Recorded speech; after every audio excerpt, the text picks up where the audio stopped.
So if you find yourself in Europe now and you don't have a full funding for yourself, you are still thinking about rent, you're still thinking about accommodation. I mean, you're thinking about feeding, thinking about, upkeep or something. It might be kind of difficult more to probably learn the local language. Safe in Turkey. I would say Turkey is a safe country. Yeah. But of course, there are a couple of pockets of, religious kind of incitement sometimes. Yeah, especially, I mean, I don't know, the gospel of Christ is vehemently opposed in almost every part of the world. Yeah. I had a decision in my mind that I cannot do my PhD without funding, no matter how. Do you know I left Cyprus without letting my dad know? If you move in every interval in Konya, you see one very magnificent mosque here and there. Okay. Beautiful, nice built, well built, mosque everywhere around in Konya. So that was not my experience in the southwestern part of Nigeria where I came from. Where I had a target. I am born and raised and also nurture myself as a person who love education. And then whatever it will take to get the best of education I can get and to be in the education environment, I would go an extra mile. And so that motivation factor was in there inherently. So I had to stay focused that way. So is it possible to posit that you left Nigeria going in your migration biblically?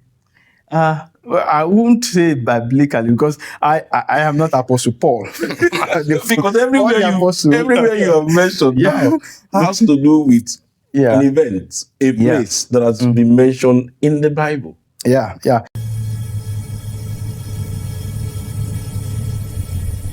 Hello, my name is Stephen Ikebude, and I welcome you to this episode of the Stephen Ikebude Show. We have a packed episode for you. We have a different kind of guest. This guest, I'm sure you're going to like him because he happens to be my namesake. So this is the first episode where I have a namesake of mine on. Mr. Stephen, I welcome you to the Stephen Ikebude Show. Thank you so much for having me. Thank you. How are you, sir? As you can see, I'm good. It is a pleasure to have you on the show today. Thank you so much. Nice to meet you again. The feeling too is mutual. Yeah. We don't get to see as much as we would want to, even though we live quite close to each other. That's the experience in abroad, Man, it's a really different kind of experience where you have you have more like people are close to you, but for some reasons they happen to be so far. Yeah, definitely everyone is busy and occupied with one activity or the other. So it's almost like that, except in a few festive period where we get to come together, or sometimes weekend. And so it's not just that something you come by every time to see people, just loitering around themselves. No. But those are actually planned events. Yeah, it's a thing everyone who is living abroad would have to just adjust their life too. Back at home, you remember how it was in Nigeria for you, right? Yeah. So you practically have somebody visiting you every now and then. But now, it's always going to be like, planned events. You see people coming around. Yeah. Where are you at? Can you tell us more about yourself and where you are from? Yeah, thank you so much. From my voice, you probably can maybe deduce a little. Yeah, so I'm from West Africa. I'm from Africa first, let me say, and precisely from West Africa. Okay. And more precisely from Nigeria. Okay. Yeah, so... Which part of Nigeria are you from? From the western part of Nigeria. What? Yeah. I'm originally from Oyo State. Okay. Yeah. Oyo State. Yeah. I've spent most part of my life around different states. So, some parts in the FCT, Abuja. Yeah. Okay. And I think I've had a few years or so in Lagos. Okay. And visited places in North and even in the East. So, Oh, you are even more Nigerian than I am. I don't think so. You have been in multiple places. I don't think so. For people from Oyo, where you are from, could you greet them in your native dialects? Native dialect, Yes. that's Yoruba. Oh. Yoruba is my language. Okay. I mean, my mother tongue. Okay. Yeah, so maybe I should say, báwo ni iṣẹ́ wa dáadáa, ẹ káalẹ́ o, Stephen lorúkọ mi, mo dẹ̀ rò pé a máa ní time tó dára papọ̀ lónìí, ẹ ṣé gidigidi gan, ẹ dẹ̀ bá wa kí olóòtú wa gan pé wọ́n pè wá sórí ètò wọn. Thank you.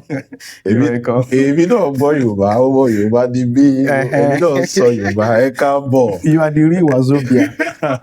Ẹ káàbọ̀ sórí ètò Stephen Ikebude Show. Thank you. Ẹ káàbọ̀. That's a good one. Thank you. So tell me, how did you get to be here in Finland? Where did your migration journey begin? Finland. Suomi they say in Finnish, right? Suomi, it's a long story. I mean, where should I start from? The journey to Finland has been it has been a journey that I would say it is a long story. I mean, It's a long event that maybe I should start from the past activities I got involved in. Okay. I think I would say the journey started not directly to Finland. Okay. So I left my country. That was sometimes in 2014. Okay. That would be the first time. Okay. And so that's 11 years plus down the line now. Yeah. And so it's been moving from one place to another, of course, on purpose. Yeah. Anyway. Yeah. So firstly, I was in Cyprus. Okay. Yeah. And that was for about 2 years. Okay. Then after then, I moved to Turkey. Okay. And that was for close to 7 years there. Okay. And then around 2023, we came to Finland. Wow. So your first point of entry was Cyprus? Yes, I mean, I would say. 2 years there and then 3 years in... Nowadays, it's called Turkey. Turkey, yeah. I'm glad you know. I mean, the official name for my. Yes. I call Turkey my country. I mean, of course, wherever you spend 7 good years of your life, you would say it's part of you. So, what did you see there that made you spend the longest of your time? I would not say maybe it's this. Okay, the longest so far. Yeah. Yeah. So it's. There is a lot of, beautiful things to experience in Turkey. Yes, a lot of beautiful things to experience in Turkey. I would say generally, geographically, it's a place I really admire. Okay. Yeah, so they have this very amazing landscape. Okay. So, if you go there, you tend to experience like the 4 seasons of the year. Okay. Clearly, you can see that. So where we were in Turkey that time, so we had winter period clearly, seen. You can actually know you experience winter. Okay. And when it's autumn, you're in autumn. When you're in spring, you're in spring. And when you're in summer, you have proper full summer. So the season, the weather there, they behave themselves. Yeah. Not like the one we have in Finland. Yeah. So when I came to Finland, and sometimes it's funny when people ask, you're experiencing snow now? Like, no, it's not the first time. I'm used to this. Yeah. The truth is that when most of us that have been here longer in Finland, when we see people move to Finland, people who are new to our environment, we think they are just moving to Finland for they are moving abroad for the first time. Oh, okay. So it is not quite usual to see people move from different parts of the world to Finland. Yeah. Most of us here these were our first point of entries. Oh, that's interesting. For me, it's my first point of entry. Oh, that's great. Yeah. So great choice for you. Why do you say so? Finland is a beautiful country. So I would say great choice for you also. So if you could, leave your country and land yourself in, the the happiest country, we say. When you come to Finland, everyone, and I would say it's a great choice for you to move and land yourself here straight away. When you were in Cyprus, were you hoping that one day you're going to be in Finland? I never had thought of because maybe along the line when we get talking, you probably get to know me a bit more. Yeah. I'm a person of faith. Okay. Yeah, so I believe so much in faith. I'm a Christian. Okay. So I don't just take step without proper kind of calculating the cost, looking at how it will go eventually. And so when the time comes to take the step, then I take the step. But Finland was never like a place initially that I actually planned for. You said calculate costs. Yeah. Planning. Was this something you learned when you left Nigeria, or you? Or was it something abroad brought into you? Well, I think it's something I have learned from, let me say, from my father. Okay. Yeah. He's now late now, he's of blessed memory. So he is a person who I grew up to know that he always planned things ahead. Okay. Yeah. So nothing comes to him by surprise. Generally, yeah. So it's a big family I came from, and so everything is almost like already fully planned. So you know what is going to be happening next time. This is what is going to do. And so when it gets to the aspect of education, so he's an educationist anyway. Okay. He was a teacher. Wow. Wow. So a secondary school teacher, what do we call them now? He's a principal. Mathematics teacher. So then he actually plans his life so much, well organized. So he has this very great passion for education and learning. So he puts all his interest in that, and he was training other people's children. And so these are his own children. He has to train them also, and he showed us the way right from cradle that, okay, education is the way. Wow. And I got involved from secondary school.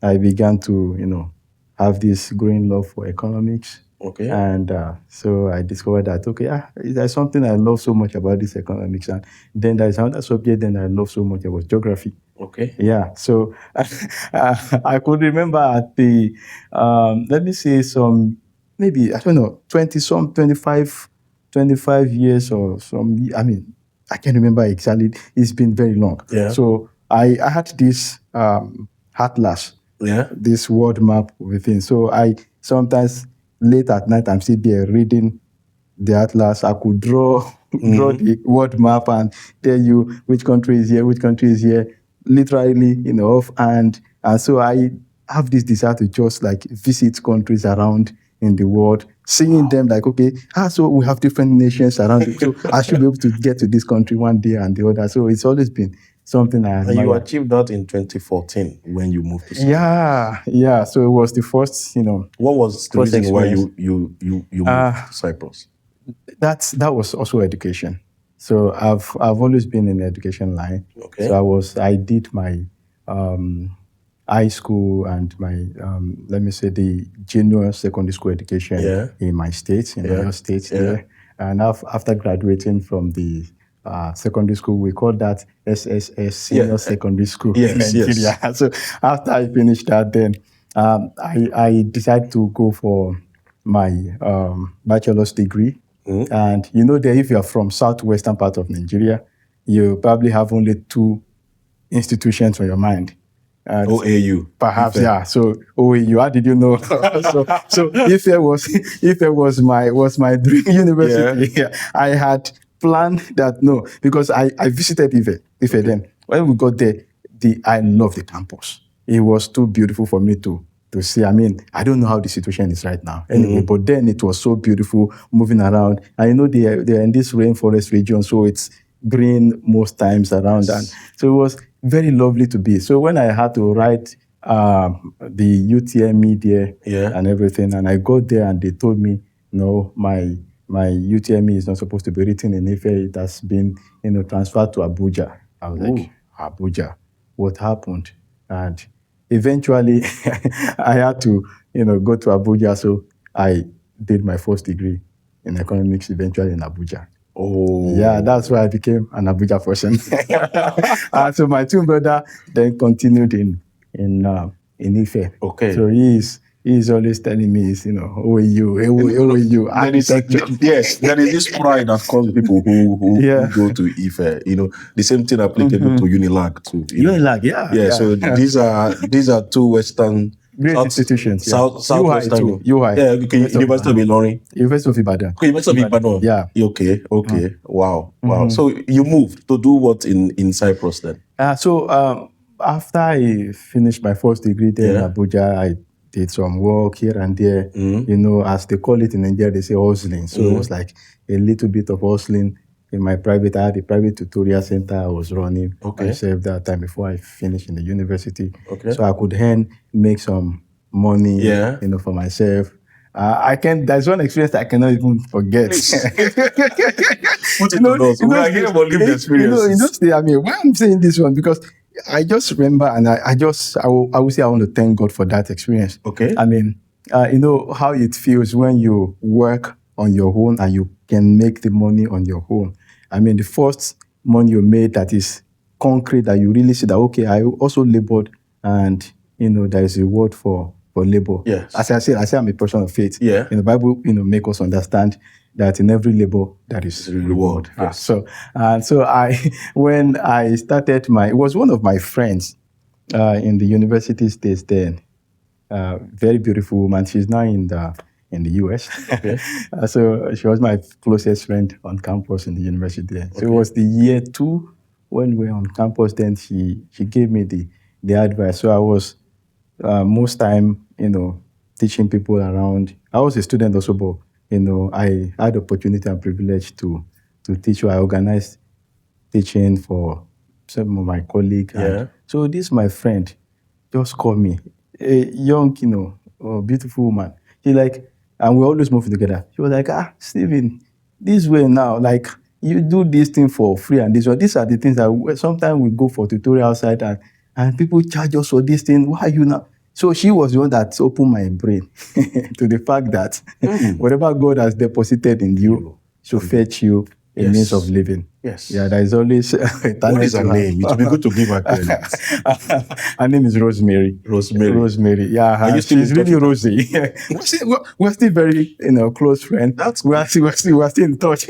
Rosemary, we are going to watch. She's a destiny friend. Yeah, because she saw the seed in you and placed illumination on it. Yeah. So she was the one that actually made me, believed in that. Okay, Stephen, this is what you do. And she saw it as a natural thing that, I think you have something about this thing. And eventually I summoned the courage also. You can say I'm a small person. But so this is the second time in less than 1 hour you told me you are a small person. In stature.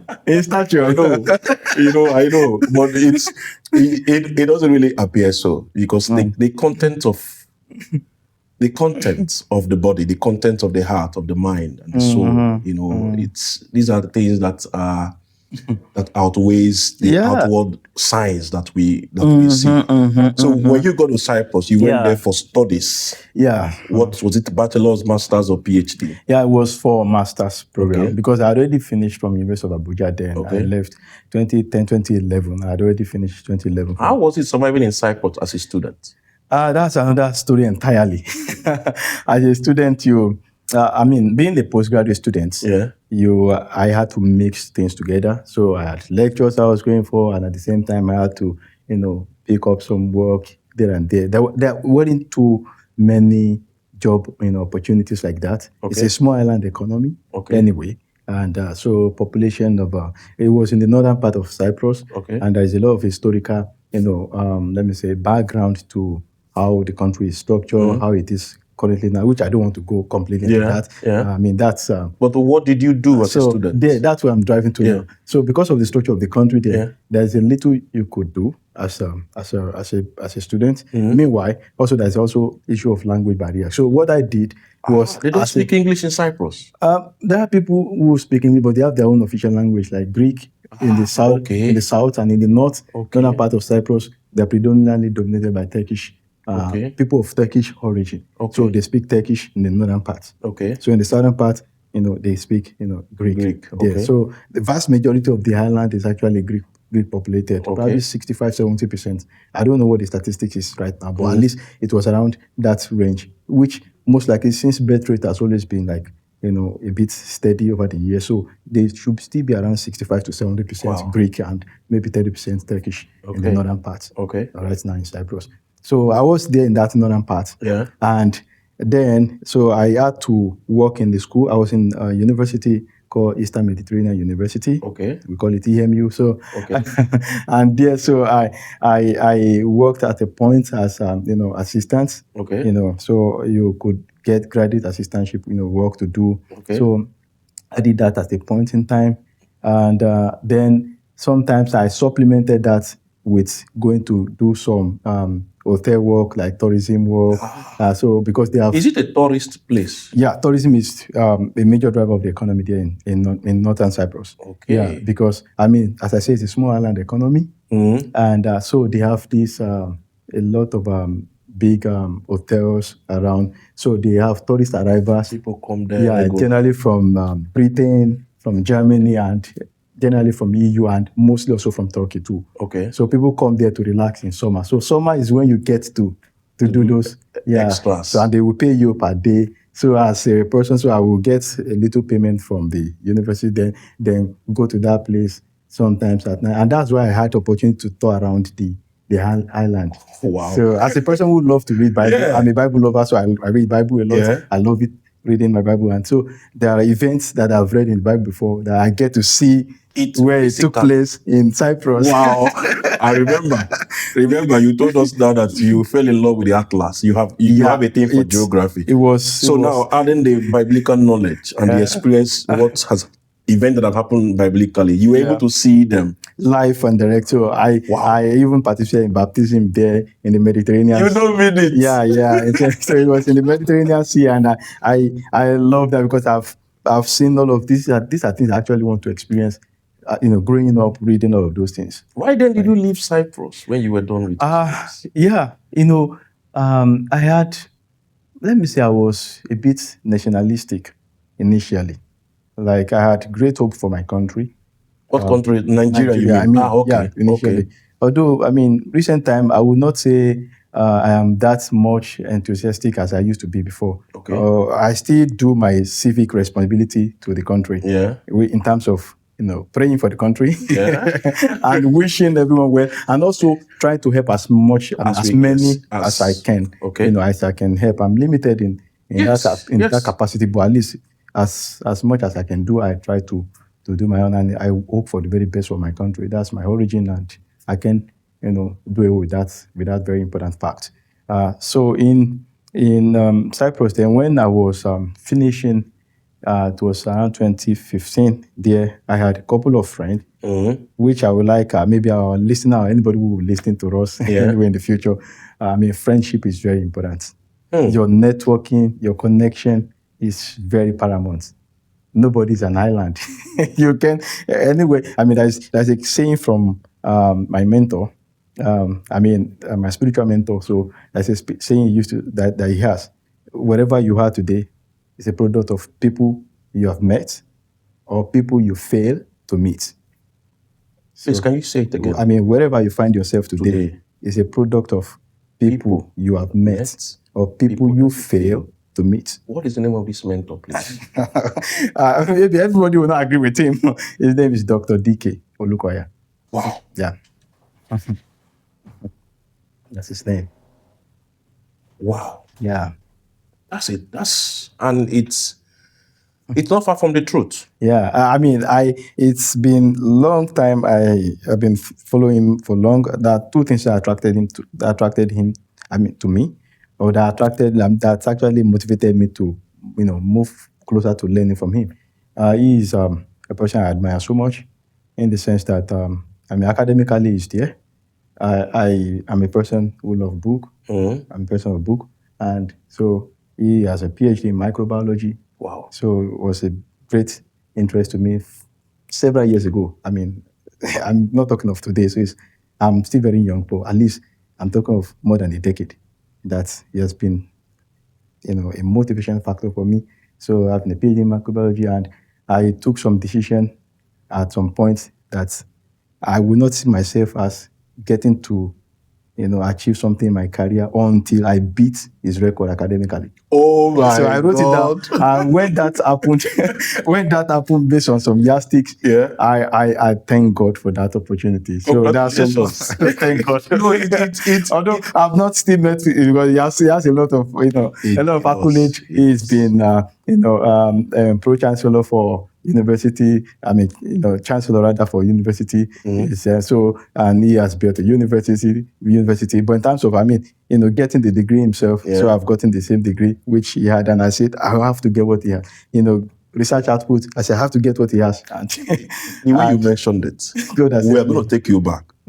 The importance of friendship and connections, and people that you meet.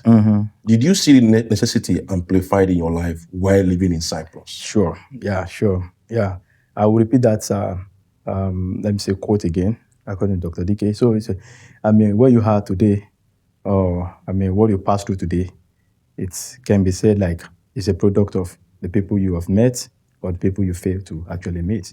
So I met with a lot of right people. I would say right people. There are people that could be wrong in meeting. There are people who met people in their life, and right from meeting them, everything turned, upside down. Yeah. And you meet with some people, and eventually everything go upward. Yeah. So I had a network of friends that we met in Cyprus that I'm everly grateful to Almighty God that I met with these friends. Wow. Yeah. And good enough, my best friend that I made mention of, a lady, maybe you remember her name. Rosemary. Yeah. So good enough, she was in Cyprus, and she was one of the people who actually, instrumented the way I eventually navigated myself to Cyprus. I didn't initially plan for it. I was hoping for, a master's degree abroad. I've tasted the Nigerian education system, and I wanted more from education. So I want to taste education in another place also. So and she happened to be, already outside of the country. Okay. Before me, and she was always telling Stephen, you're coming. I'm like, why? What did you see that you say I'm coming? And true to God, eventually I found myself there on the island. Wow. Yeah. Again, why did you leave Cyprus to Turkey? So leaving Cyprus to Turkey, I didn't actually leave straight away to Turkey. Okay. I visited Turkey. Okay. From Cyprus. Yeah. So it was the summer of 2015. First of all, when I visited Istanbul, I was there at people who know Turkey will know Sultanahmet Square.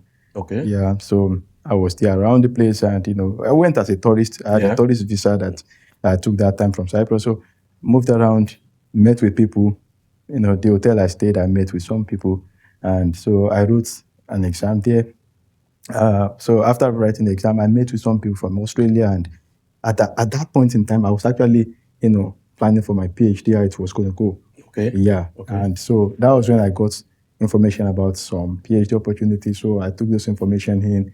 Then after some days in Istanbul, then I went back to Cyprus again. You got the PhD ideas? Yeah, when you visited Istanbul? Yeah, when I visited, Istanbul. Wow. So, and so when I go back to Cyprus, I had already completed, and then the next step was to make decision. What is the next thing for me to do? Okay, and making that decision, as I said before, I'm a person of faith. So I have to put many factors into consideration. So part of the factor I put in consideration in making decision in life is prayer. Prayer? Yeah. So it's one factor I put in consideration. And at the same time, doing due diligence in seeking right information. Doing due diligence in seeking right information. That's the second part. The first part, prayer. Second part, doing the due diligence in seeking information. Yeah. And the third part is calculating your cost. Yeah. Wow. Calculating your cost. We are going to come back to this cost, but continue. So, PhD was what took you to Turkey. Yeah. Mm-hmm. What university did you go to there? I was at one of Turkey's biggest university. The name of the school is Seljuk University. Seljuk University. Okay. If you see that written down, you probably will see Sekuk. Okay. But Turkish language, that is the way you read.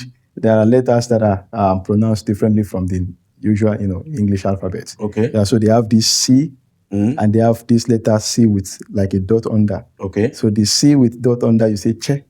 Okay. And the C that is just normal C, like what you have in the usual Latin alphabet, is called J.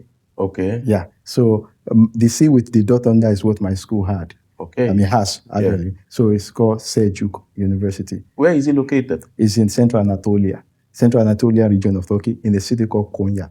Konya? Yeah. Wow. And great thing that is very funny is like that Konya is like also historical context in the Bible too. So you probably have studied some places in the Bible. You heard about places like Iconium. Okay. Yeah, you heard about places like Ephesus.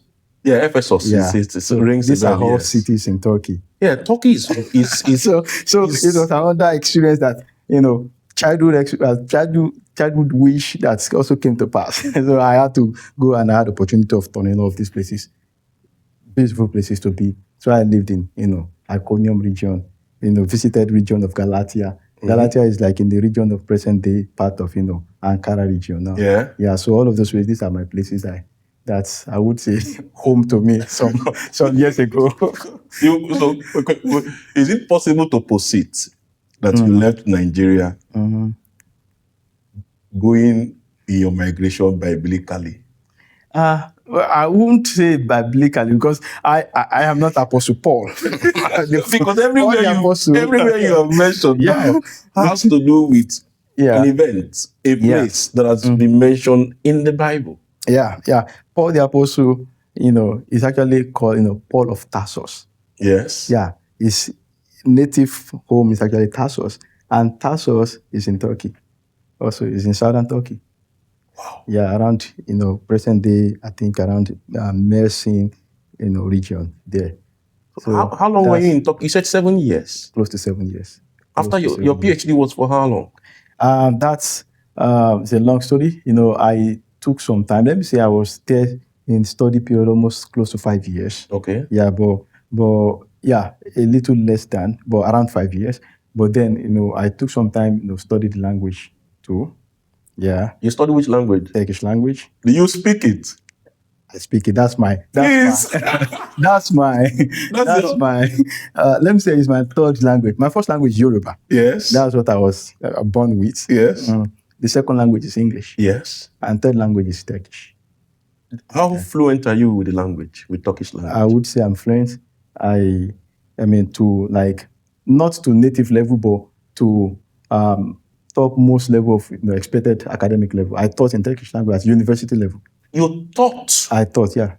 In Turkish language? At university level. At university level? Yeah. Yeah, before I left the country. Why would they wow me like this? Before I left the country. Yeah, so I mean, because you have accents. No. My accent is not like the native. You are still, you go explain, Taya. Don't whine me now. A man from Oyo State, Omo Yoruba, left Nigeria in 2014 to Northern Cyprus. Lived in Cyprus for 2 years. Then moved to Turkey to do his PhD. While living in Turkey, within 5 years, you were already teaching in Turkey at universities in Turkey. University level in Turkey. In Turkish language. Yeah. I took some of my courses. I had courses that I took, generally in English. But that was a course I took, How many years did you study the Turkish language? It was 1 year. I did 1 year intensive. And when I say intensive, it was really intensive. There was no distraction. I wish I had that same privilege now to do in Finland now, but I've been occupied with work, and so but at least it was intensive. Like, we are going to give credit to the intensity that you put in learning the language. Yeah, Turkey is a very big country with a big and large population. Beautiful country, yeah. And in the vein of pushing Nigeria out there, because we have to push our own too out there. Please, as in Omo Yoruba to je, Jo, ba mi ki awon Turkey in their own native language, all the way from Vaasa. Ede Yabaso. Yakshamla Kadashla Umani Yisnis. Shuan Finlanda Daim. Ama Turkiye Gejekten Chok, Ama Chok Osledim. Yeah. So, yeah, I just say, okay, good evening, my friend. I'm currently now in Finland, but I really miss Turkey. If you study Turkish language intensively for 1 year, Yeah. what then would you say to people who struggle to get the motivation of learning languages when they move abroad? Well, I would say one needs to also understand their perspective when they struggle. There are driving forces that make people to excel when they do something. So motivation is one major factor. And of course, also the end results. I had a target. I am born and raised and also nurture myself as a person who love education. And then whatever it will take to get the best of education I can get and to be in the education environment, I would go an extra mile. And so that motivation factor was in there inherently. So I had to stay focused that way. So people who actually have those kind of challenges, they probably also are kind of maybe not as motivated as they should be, one, or sometimes maybe they have circumstances around them also that create some distraction from them to be, kind of motivated. For example, now, that time when I was saying, when I had the opportunity to study Turkish, there was no distraction as to how do I survive economically. Yeah, so I had a funding that actually catered for everything I needed. So if you find yourself in Europe now and you don't have a full funding for yourself, you are still thinking about rent, you're still thinking about accommodation, you're thinking about feeding, thinking about, upkeep or something, it might be kind of difficult more to probably learn the local language anywhere you find yourself. Because is the local language important? Very important in any area, in any way, in any country. Very important. And sometimes survivor may be tied to heat. So if survivor is tied to heat, you have to take it out of the way first. Is that not your motivation enough? It's a motivation, and language learning. I'm not an expert in linguistic or something, yes. But I know H is also another factor. So if you don't get to probably start at the right time, you come into Europe or some other places at the maybe latter age in life or something, and you have children, you have people there, there might be limited opportunity to be kind of motivated to learn new language at age when you're already running here and there to make euros or dollars. You taught in Turkish language at university level. By God's grace, yeah. Oh boy. I have what we call C1 certificates in Turkish. C1 is normal. In language rating, you have A1, you have A2, you have B1, B2, then you have C1, which is like the normal advanced level you can use in studying any in any place in the world. So for Turkish language, we have C1 level, and I still have academic Turkish proficiency. Wow. Yeah. Is that common for migrants who live in Turkey? If not all migrants who live in Turkey, of course, if you are a student in Turkey and you have your program ongoing, maybe in Turkish language, of course, you have to cross the barrier of the proficiency in language before. It's like here in Finland now, there are courses you cannot enroll to in some Finnish institution without having proficiency certificate in Finnish language. Yeah. So if you have the plan to go for those, course now, and you are compelled to register, you have to present the language proficiency. So the motivation you put in learning the language, do you think it's scarce for people? I would not say it's scarce. I'm not exceptional in any way in that case. But because there are people. Yes. No, because small things wow me. And a lot of people have big plans, big dreams. Yeah. But navigating from the point A to point B boils down to the small thing, the small mindset, the attitude attached to it. Exactly. That's what gets the big things done. Yeah. You know, and I know particularly in my own story of migrating. Yeah. The first class I attended in this country was the Finnish language. Oh, it that's was, yes, great. it was organized by the school. It was part of the school's curriculum. Great. When was that? That was in 2012. I arrived in Finland September 2012. And then it was the school was Diaconia University of Applied Sciences. Great. We had a campus then in Järvenpää. So the way you pronounce the Järvenpää is I remember. I love that. Then I even made a friend. I made a friend at the school library because the school is such a way that we had a borrowed campus in Järvenpää. Okay. Where in that same building, Järvenpää Kuusi, Neljä, Nolla, which is 640. Yeah. So I wanted to tell you that. Yes. To show I'm starting to learn Finnish too. I can see you have it inside of you. I hope I learning. can do that. You know, but the point is, I even just to tell you how the small baby steps matter. Not only did I attend my first class as Finnish, I found a friend at the library. Because if you go to Järvenpää Kuusi, Neljä, Nolla, it's a big school. Okay. I've forgotten the name of the school. There's a secondary school there where natives go. So everything is there. Everything, but not for DIAC. It was a borrowed campus for us. Oh, okay. So the library was there. I usually go. I think the name of the native Finn who was working there, who I made friend with. I don't know if it is Maria. Okay. You know, that I would tell her I want this Finnish book. I will reserve it. So when I go to that counter to get these books, I try to speak only Finnish with her. Yeah. So it created a kind of an uncommon bonding that helped me to have a use. May I ask, what's the population of the community? I mean, in Järvenpää? I don't know what it is right now because it's not as cosmopolitan like Helsinki. No, it's close to Helsinki. Yeah.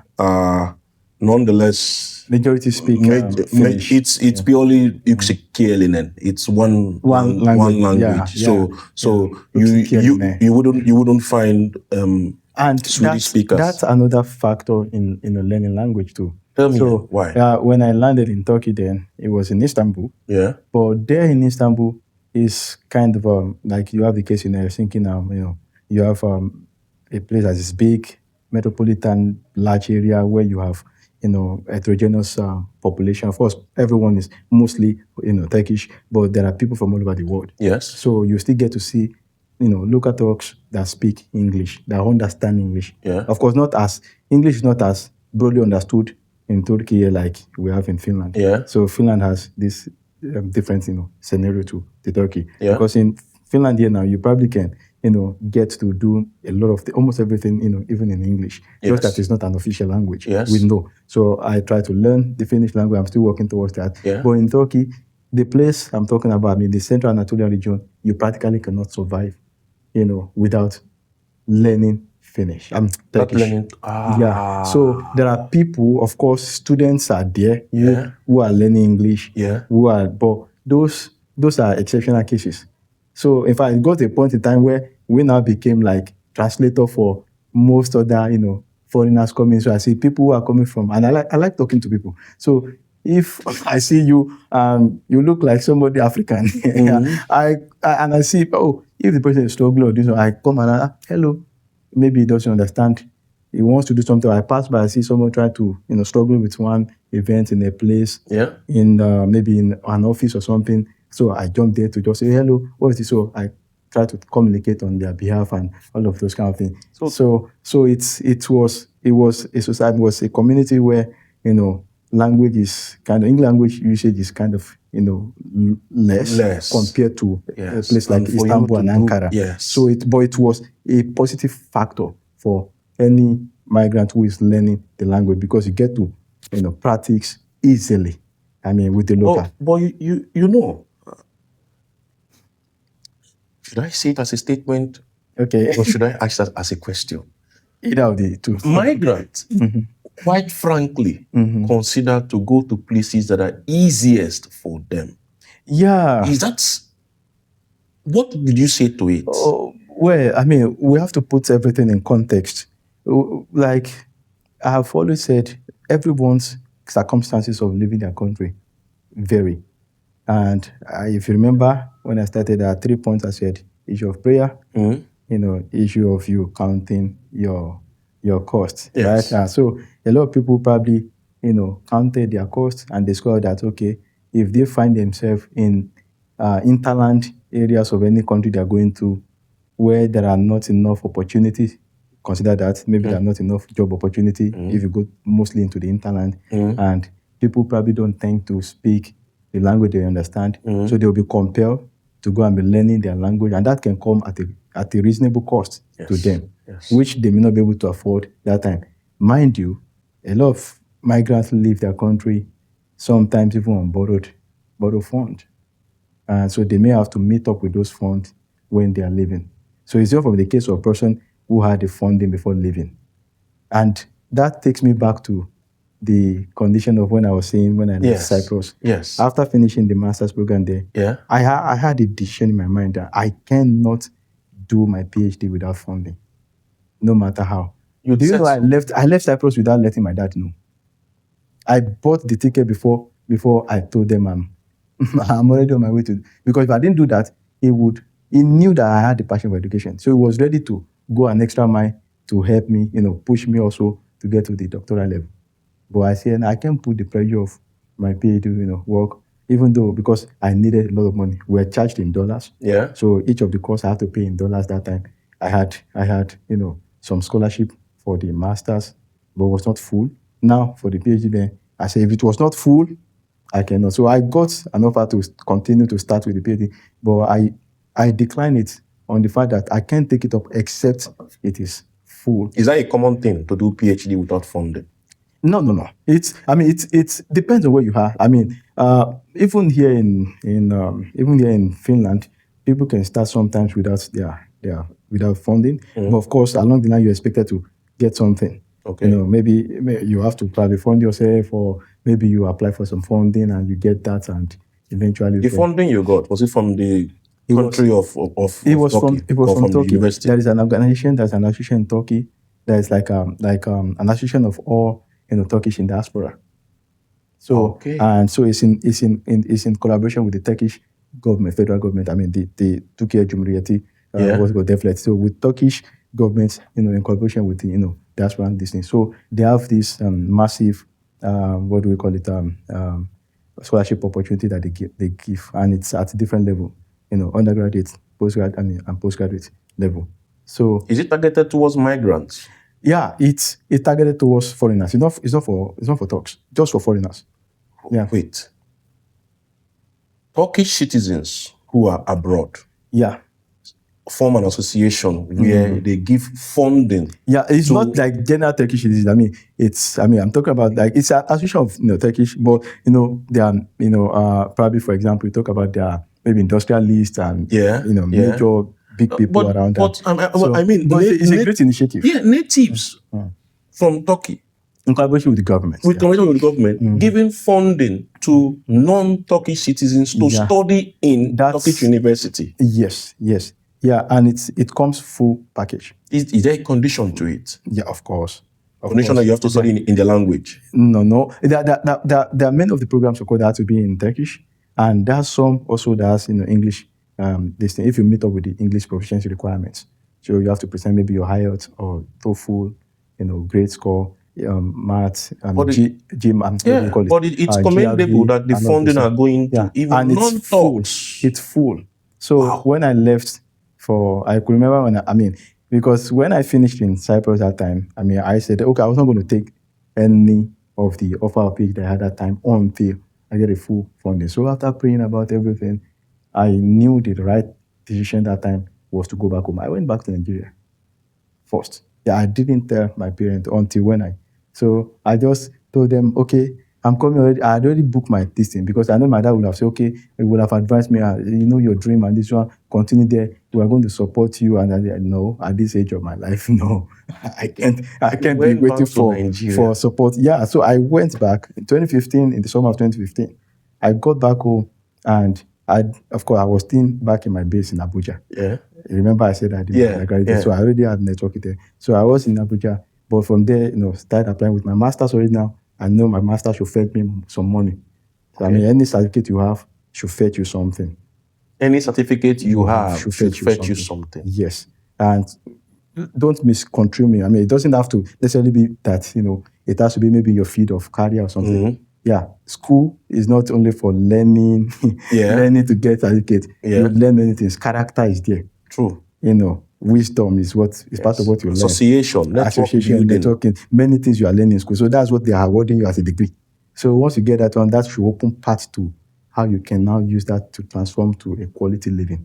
Wow. So I said, this masters now must give me something. So I started throwing application everywhere. I knew nobody. I knew nobody in anywhere. So I just started writing. And it was a nice experience because getting back to Nigeria, I see many things have changed. So it's like a situation you have to know somebody. And so I didn't know anyone. So I started just writing the application. See me throwing application to every university. It can be very strange. You won't get any response. How many applications? I can't remember how many applications I wrote.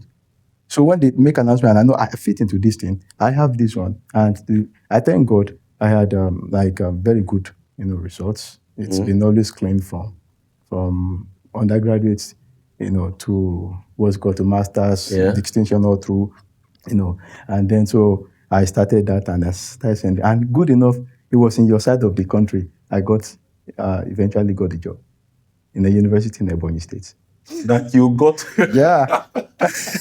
So and people were calling, Stephen, how did you, who do you know? And I just said, I don't know anyone. I know only one person, perhaps God. So you became a lecturer in University of... University in Oyo State. What Evangel University. It's a private university. Okay, Evangel University in Oyo State. Yeah, in Evangel State. So how many years were you there? I was just there for 1 year because, my goal was still that my PhD.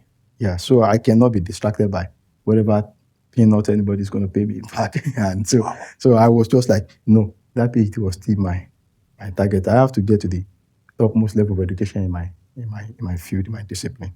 That was my dream. And so why there in Ebonyi there I still continued my applying for the full funding. And the point came, I got the confirmation. I told you I'm a person of faith also. Yeah. So I got the confirmation, okay, this is what is going to happen. And I had to leave, Ebonyi there. Then I returned back to Turkey. Yeah. Wow. Istanbul. Then from Istanbul, I went back to my base in Konya. To your base. Yeah, okay, you moved from Ebonyi. And then you went to Istanbul. Istanbul straight to the place. Konya. The place is called Konya. Konya. Yeah. You can check about it. You can check Konya. It's a beautiful city. Beautiful city. I am even more interested in knowing what were the culture shocks that you had in Cyprus and in Turkey. Well, let me say in Turkey, because Turkey has a great influence in the region generally. I mean, it's a big country, population of more than 80-something million, 85 million, I guess now. And so things are definitely different between the way they do things in Turkey and the way it is done in Nigeria. Yeah. So if you have grown up in Nigeria, you probably go with system that you understand. But getting to Turkey, then I realized that, people's thinking, reasoning is different from where I'm coming from. And also their culture and way of life is also different. So they had their faiths. They are predominantly Muslims. I mean, Islam is a big factor in any part of Turkey where you go. Yeah. Although there's still a vast part of the population that is kind of secular in thinking. Okay. Yeah, especially in big cities. That's one thing I noticed in Turkey. Okay. So people who are outside of Turkey, they probably just think everyone is just this set of maybe fanatical kind of Muslims or something. Yeah. No, but there are people who are just natural, secularists and free thinkers like that in Turkey across your country, especially in the big cities. But the more you go in Thailand, the more you see more faith adherents. I mean, faith compliant people that are more kind of I would say people that are kind of more conservative. Yeah. You see them more in the hinterland. Hinterlands. And such was the case when you come to a place like Konya. So Konya was one major center where people are really very, very religious. Wow. So if you move in every interval in Konya, you see one very magnificent mosque here and there.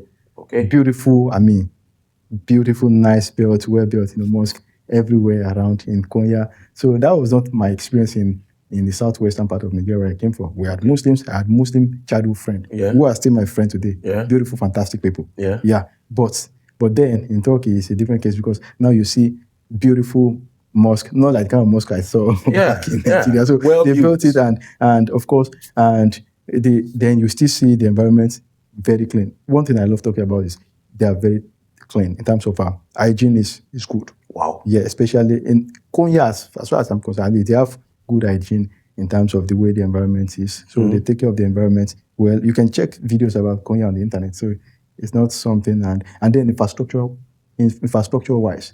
So I saw a new dynamics of infrastructure. Was there any kind of experience you had? Yeah, that surprises me, that shocked me. Yes, like you or maybe a negative one. Yeah, negative ones. Yeah, that's also probably because of the person I am. I'm a person of faith, as I said. So I believe so much in Christ. Yes. So I love Christ and He's my Lord. So, but then in society in Turkey, now getting to the hinterland, where you now see that people generally are of different orientation and belief from you completely. Yes. There are times where they take that too far, and it doesn't go well with me. Okay. Yeah, but as a person, I've always grown up to know that you have to be law-abiding wherever you are.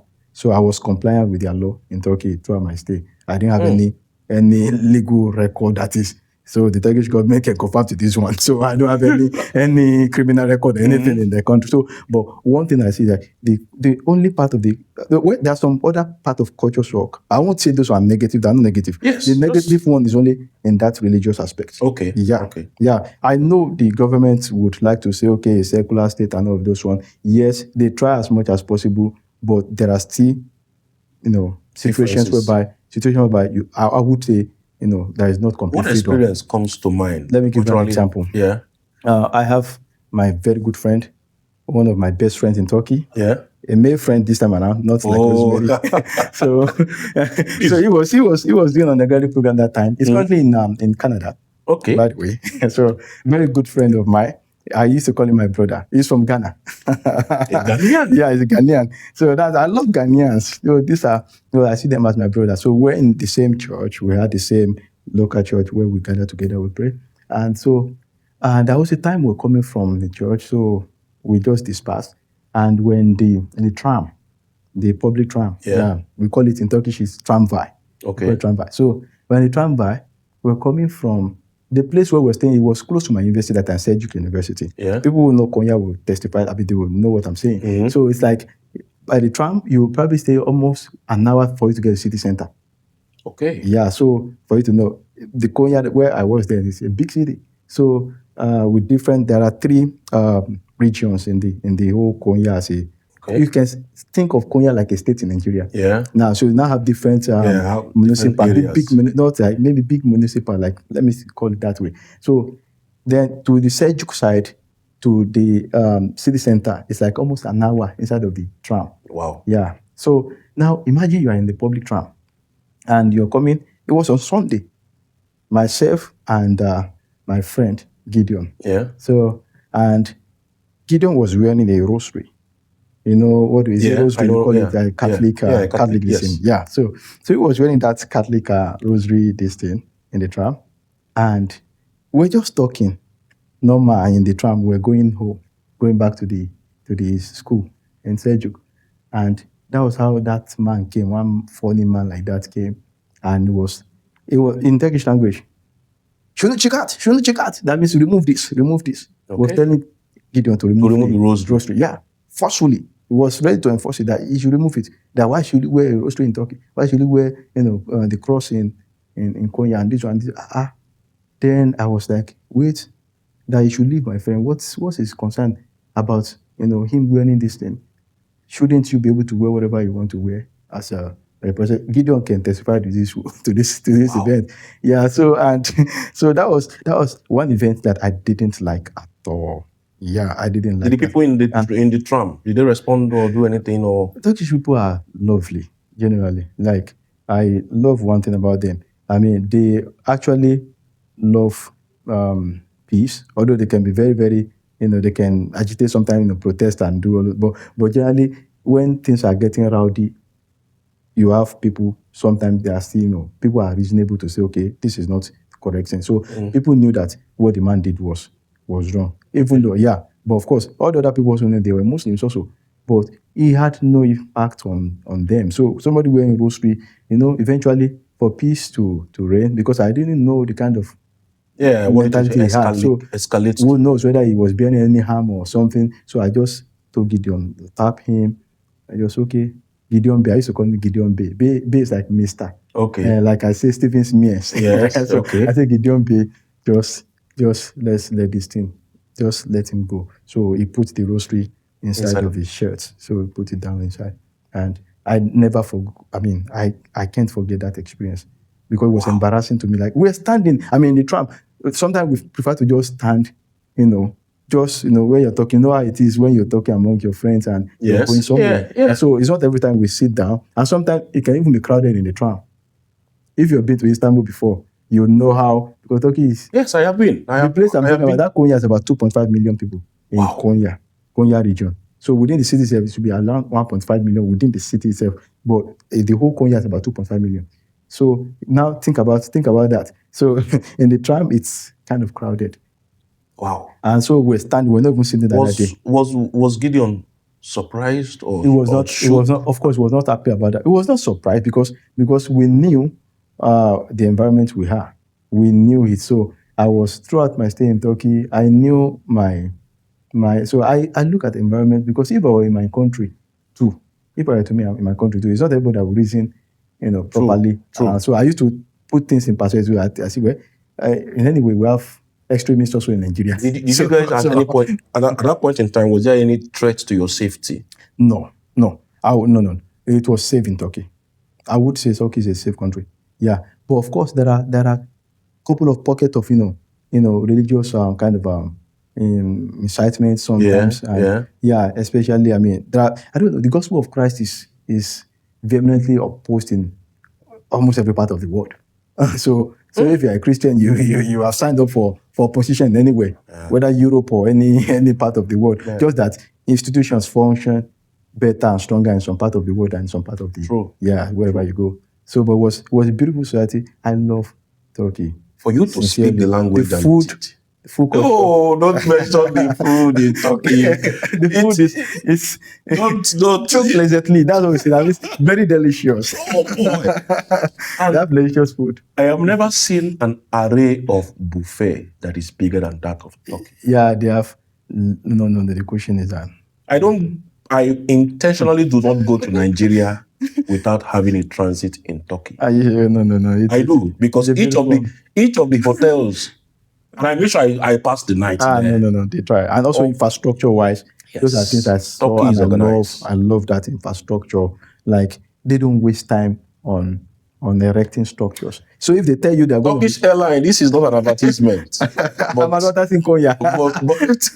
But the truth is that your services are one of the best things that I happened used Turkish to me airline as a migrant. My first time to Turkey. Beautiful service. Yes, you will stop in Turkey.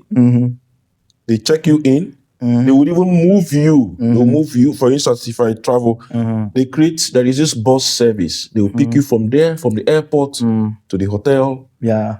They check you in. The hotels already have this arrangement with Turkish Airlines. You sleep. The breakfast is included in the package. 3-star hotels, 4 stars, 5 stars.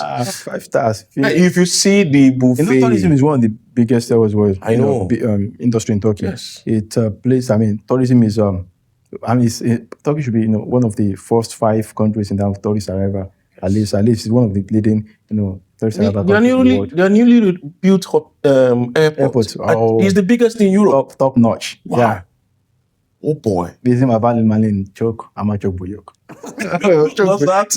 Like the airport is very big. You get lost. You will. You know, the previous one, the Atatürk airport now imagine now the Istanbul International Airport now is not like an upgrade of the Atatürk airport that used to be there before in Istanbul.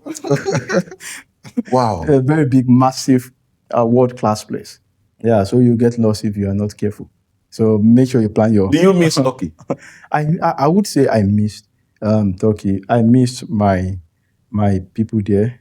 I had a community there. I missed Nigerians, Africans, or Africans, and as well as my two okay. Friends. If you check my phone now, I still have my conversation with my Turkish friend. If you check this week now, I've had conversation with Turkish. It's not possible for me not to have conversation with. You converse with them in Turkish language. Sure, if I can show you my chat with people. When I chat with, if it's with the Turkish I'm chatting with, it has to be in Turkish language. You are going to send the link. You're going to send the link of this video to them when we publish. Language. So I chat with many of my OJAM that are my friends, like my previous university now. I still, I'm still in touch with them. You get to chat with your Yoruba friends in Yoruba? No, unfortunately, that's a sad part of me. Once in a while, I write, maybe like sometimes write some blessing, like prayer points. Say, hey, Oluwashim, like thank God, it is well, and I put like in small Yoruba, but I don't get to chat so regularly in Yoruba. No. Does the usefulness? I chat in Turkish or in English. Does the usefulness and the attachment of survival to the land that we find ourselves enhance the necessity to use and learn foreign languages? Definitely. Language is really very, very important. Yeah. And it's much more important in this part of the world, this European continent, except if you are in the UK. Why is our own native language not as important as the languages that we find in our migration journeys? Why it is not as important is because of colonialism. The colonial past that we have has been really, really detrimental to many things in terms of progress. Yeah, I'm not an advocate of looking at the back so much, but the reality is like sometimes it's just too difficult to go forward without you thinking about the back.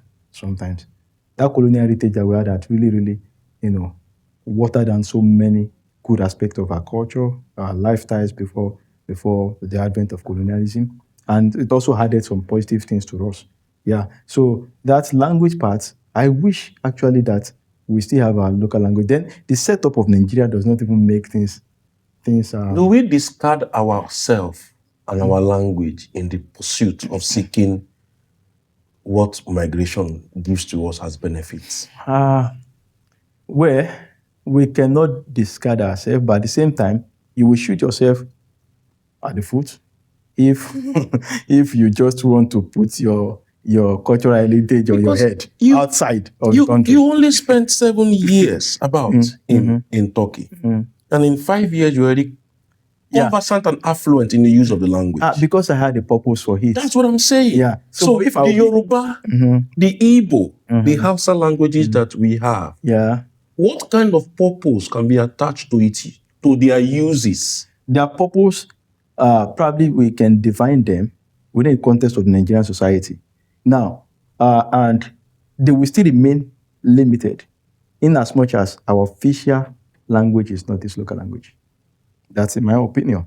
Yeah, wow. Because we practically do nothing officially in our local languages in Nigeria, where we come from. Yes, we don't. It surprises me sometimes when I see, people or countries trying to disdain us, trying to ask you to present, English proficiency exam. Sometimes an aberration. I think like, what's this system? What is this thing? I still have to pay for, pay $200 or something to write TOEFL, to write ahead, and it's more like a business, in my own opinion, these days. Because now this is a person who grew up with English, practically almost like the second mother tongue. Yes, that's the case we find ourselves. You go to churches, things are done in English in Nigeria, right? In most churches now, and you don't see any church who would advance, who would become a mega church if you want to stick to your local language.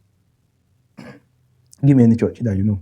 we're even saying legislative purposes too, governmental purposes too. If they are going to do that, then They don't. It's not in use. Everything we don't that's an have a exception. use. I think that's an exception to Lagos State. Yeah, Lagos State. But it's only even the Lagos. It's not all. Even the Lagos State Assembly that makes the use of Yoruba official in their legislative duties in written form. Yeah, they will not communicate to the public in that. Because it's quite fascinating when you tell me now that you mentioned it, that you are still speaking to your Turkish community, your league of friends in their own mother language. Yeah, and they take you more as themselves once they discover that you learn the language. It's the same thing like in Finland here too. If you speak Finnish, they ask you and do you speak Finnish? Once you tell them, oh, you speak Finnish now, the radiance on the face. I mean, you will see everyone, and this is spiritual. Is what? It's spiritual. I will tell you why. On the spiritual note, I will tell you. You are going to take a break. I will tell you. I know you are a man of the spirit because you have mentioned faith, you mentioned prayer, you have mentioned how you are led. I say the language aspect is spiritual. Yes, we'll come to it. Please, let's take a short break. Make sure you join us on the concluding part of this episode. Thank you. Have a good one. Yeah. Hello, I welcome you back. We had a short break, and just before we went on break, Mr. Stephen was telling us about the spirituality that is attached to language. I am curious. Mr. Stephen, welcome back to the show. Thank you so much. Thank you. You left us on the break with the spiritual attachment to language. Okay, yeah. Tell us, how is language learning or use of language in migration spiritual? Yeah. Well, I think language is an important aspect of human development, human history. So language has played a big role. And the first time you see historically, I mean, at least based on documented facts about language development and issues that have transpired in the past, we see that event in the book of Genesis. So when I study Bible, I see Genesis chapter 10 and chapter 11, you can see the story of a place called Babel. There was this tower that Bible record as Tower of Babel. Yes. Yeah. So human, in early civilization came together. Perhaps they probably had the same, voice. They probably spoke the same language, or they understand their language of some sorts, like kind of unified system of maybe communication. And it got to a point where they decided to take an action. That is reported to be, outside of the confines of what probably God planned for them at that point in time. Yes. And taking that action, the Bible recorded that God came down, and viewed, and he said, the intent of men that they have come to reach now, we cannot stop them from taking the step they have desired, because they are united, they have one language. They are united and they have one language. So if you have just language that is uniting you, that means a common factor that you can communicate and understand one another. In that point, definitely there's going to be a level of a bond or unity when you understand what you're saying.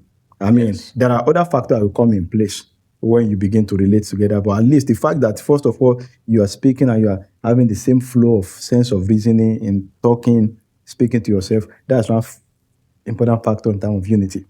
And then the next action that God took was kind of a bit surprising to me myself. It was like, okay, what do we do? Let's go down and, divide their language. Create some level of confusion. So confusion comes in when you don't speak the same language. Confusion, you don't clearly, communicate to yourself and understand. Yes. And so language plays a big role. So when, I think it should be Genesis chapter 11, somewhere there in Genesis chapter 11, it talks about the fact that eventually, the intervention came from above, and language was scattered. So the man on the left says, give me the bottle. And the other man comes and gave him maybe a shovel. And that one say, can't you understand me? I say, give me bottle, you give me a shovel. That one say, Are you telling me that I'm not old enough to understand you? You say, hey, if that is what you think it is, and before you know, slap the other one, they slap him, and confusion came in. Nobody understand themselves again, and Bible said they left the place. Wow. So it's a uniting factor. So the first time when we had that reference to it as a factor common bond among men was this unity that came in because of fraction in language. I mean, because of fractionized, the division of language. Yes. Communication was breached. So whenever I remember that, so the purpose of language existing in different units itself is to create division in the first place. This division was now put in place by God. Yeah, of course, because he understands all language anyway. So if you speak Yoruba now, you speak Hausa, Igbo, you speak Finnish now, you speak Swedish or anything now, he understands that. But it will take effort to a man to learn all of this and understand all at the same time. Imagine if the whole world, have you ever sat down and imagine if the whole world were to be speaking just English alone? How would it be? Have you ever just seen that? I have not. Or Igbo alone or Finnish alone? The whole world, everybody. I have not. But nonetheless, I have seen so many languages go extinct just because of they have zero use for them, or other languages have either replaced them or supplanted them in terms of connecting use and connecting with other people. So if putting this context, so common language, yes, putting this common language unite people. Yeah, definitely. Is it okay then to say, historically, from a biblical perspective, that God intentionally created division among people? If that will achieve his purpose. If that will achieve his purpose per time. So it was not like there was an intention to just make people, confused, but to ensure that his own will of them not building that adventure, not completing the adventure they've started against his wish, does not come to pass. Does God will play important roles in our migration abroad? Yeah, it depends on that. People will see it from different perspectives. Yes. Okay. Yeah. So there are people who are not people of faith who don't even believe anyway that God exists. Yeah. So everyone has their own has his or her own opinion, and we are all free to have our own opinion. It's a free world, democratic world. Yeah. But in reality, in my own experience, I would say there's a God factor in anything that we do. Just that, of course, it will not be everything that we just have to just attribute directly to him. But since that we ourselves, historically, biblically, we came as a creation from him, then automatically it means there must be something that will still bind us together to our source of origin. As you are now, you probably cannot separate yourself from Nigeria. I cannot. Even though you have your maybe nationality in Finland or something now, if you go to some places now in Finland, your skin has already betrayed you. Exactly. So you're already a local, but at the same time, some people see you, and if they say, where are you from? And I say, you are from Uvascular. Some people will still go ahead and be asking questions. Say, where are you from originally? What does that originally mean? And I don't hold it against the people who ask. Of course. Yeah, it's natural. Because in as much as I am a Finn, definitely, by nationalization, I tell myself every day that my skin color does not represent the land that I have identity with. Most people don't agree with me, but I'm not saying it to get their agreement. I don't need them. You have your own perspective to validate it, because when I was leaving Nigeria, I already had an identity that I was carrying. Yeah, my skin color represents the land that I was leaving Nigeria with. I cannot come to another man's land just for the time that I've lived, become the identity of that land. There was something before me. We need to. It's not racist. It's not being discriminatory. It's not. It's saying things the way it is. Yeah. The only reason I have the Finnish citizenship is that I have met the laws And the requirements. and the requirement of the land. And the country has... And you don't have a criminal record. Even if... I said it before. even if you do, there are, again, even if you do have criminal records or you have been... Criminal record nowadays means a lot of things. A lot of things, actually. Overspeed is already... I always like, I mean, it's always good to be law-abiding. It is. Wherever you go. So, just to narrow down my point, the country deemed me fit to have... They trust in you to issue. Yes, to issue me their identity. Because I have been accultured and they have seen that I would be a good representative. In any way, you are not a threat to the society. And you are hiding. I am saying this for those who do not understand. Any day, at any point in time, what was given to you can be taken from you in the Western world. The same people who have deemed you fit and given you a driver's license can take it from you when you are not driving within the stipulated. Yes, might be different. Yes. I mean, probably citizenship, takes more. Yes, it's not. But it can be. No, so if it were to be, then what is the context of? I mean, if I would in that point now, then what is the context of citizenship then? I have seen people lose. See, what people don't understand. Okay, imagine Nigeria stifles you. I mean, of your citizenship. I mean, takes that away from you. That is so you become stateless. Right? I was going to come. Can that happen to? Okay, would that happen to a native thing? Yeah. So no, have you seen a native thing? It cannot happen to a native thing because the process. So hold on now. That is the whole of the context of citizenship itself. It's just not natural. It's just not real. It is because we are we are attaching what is not there to it. There is one thing called naturalization. Yeah. There's another thing called nationalization. Yeah. Anything that can be given to you can be taken from you. So who gave you your citizenship if you were born here? People will make decision to give me my citizenship. My child that was born here was not, for instance... Can it be taken from your child? Because the decision was made.